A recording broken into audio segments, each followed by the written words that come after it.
Good day everyone. We are the group 6 and today we're going to tackle about the text type across discipline, book review, literature review, and research report.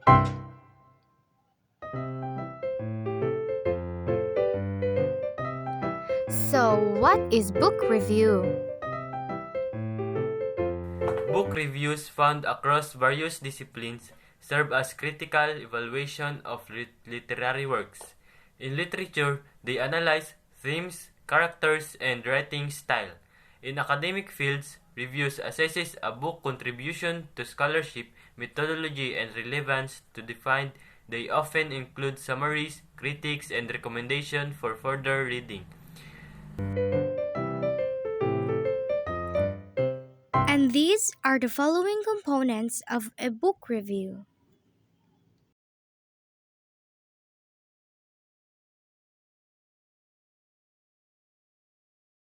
And now, we have 4 types to write a book review. Number 1. Read or reread the chosen book to critic. Number 2.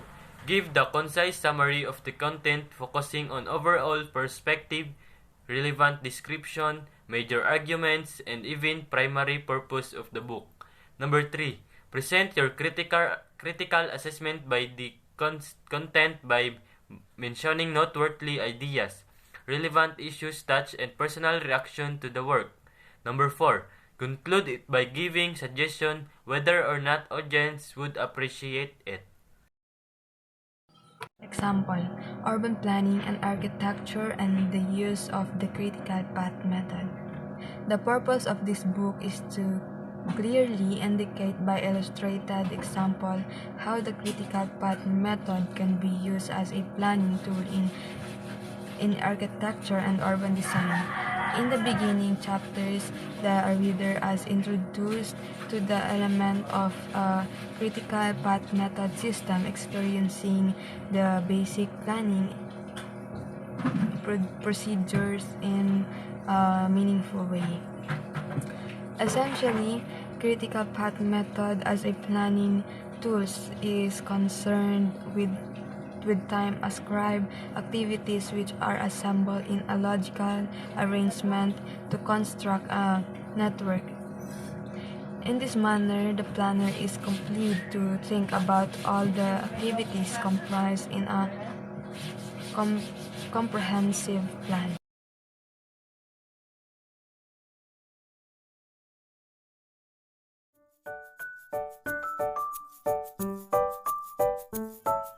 Text type across disciplines, literature review.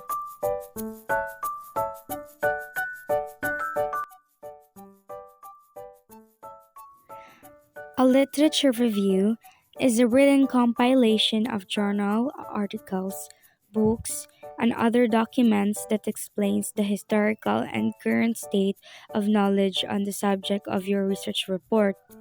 It also divides the literature into subtopics and explain why a proposed study is essential. So, a literature review is a summary and analysis of existing scholarly works relevant to a topic, helping to establish context and identify research gaps across different disciplines.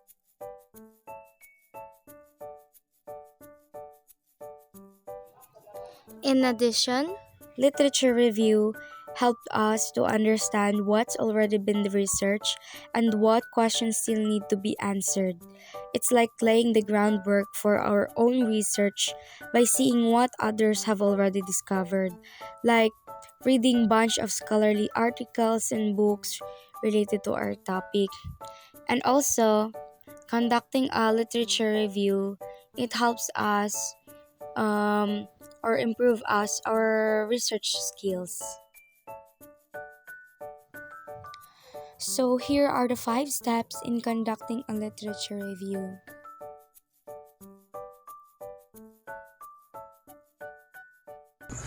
Good morning, everyone. And today I'm gonna explain what's in the article and literature review. So, American Psychological Association, APA style or APA citation. An example of a within-text reference in an APA style in which the author refers in single reference. Rogers 2014 compared reaction times for athletes and non-athletes in middle schools. So it shows that the author refers in single reference only. So there's another example of APA style in which the author refers in multiple references. Past studies of reaction times, Google 2014, Rogers 2014, Smith 2009. It shows that there are three authors na they are giving the references of what does the past study of reaction times. And there's another example. Entire groups of studies have addressed the difficulty of test taking and reaction times. Google 2014, Happenstance 2015, Lucky 2014, Smith 2009. So there are multiple references. It shows that the author refers in multiple references. And there's another example. A journal article out of text reference in APA form is Elam SM 2009, the second Phi Delta Kappa Pool of Teachers' Attitude Towards Public School, Phi Delta Kappa 73, 785 to 798.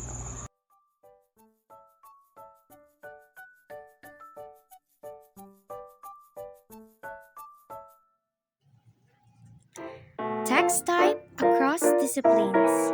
Research report. A research report is a long, formal essay, usually 5 to 15 pages in length, that presents the writer's thoughts and findings on a particular topic. It is not, however, just a long composition that adheres to good writing principles. So, ang research report, so na-mention naman siya kagaina, muna siya ang long or formal essay.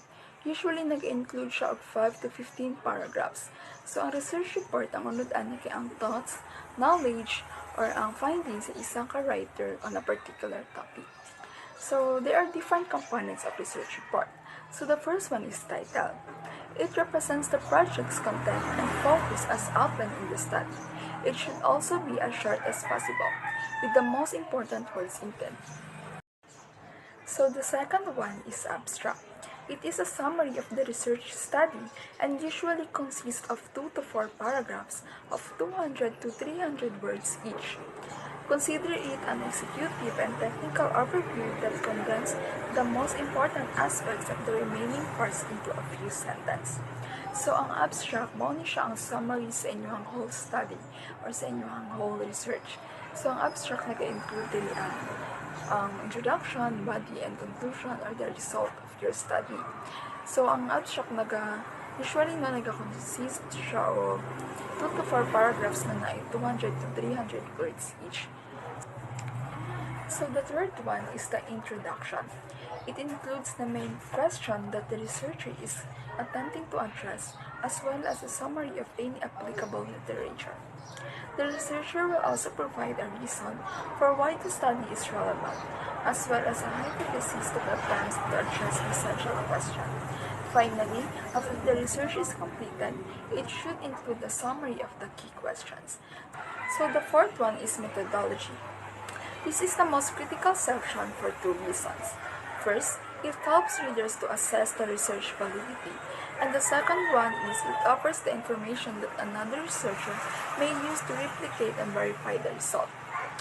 The information in the methodology section is typically organized chronologically with the most relevant information at the top of each section. So, ang methodology mo siya ang most critical section. So, nag-offer siya of information sa uban researchers para magamit siya as replicate and para mas ma-verify ang results. So, the fifth one is results. The details and possibly a brief introduction are included in the results section of longer research articles. The interpretation and analysis of the data should, in theory, be left to the discussion section. So the next one is discussion. The study's findings are interpreted and compared to existing literature in this section. Furthermore, if any discrepancies in the findings are discovered, the writers will highlight them here. Finally, it is an effort to tie the findings to a broader context and demonstrate how they can be applied.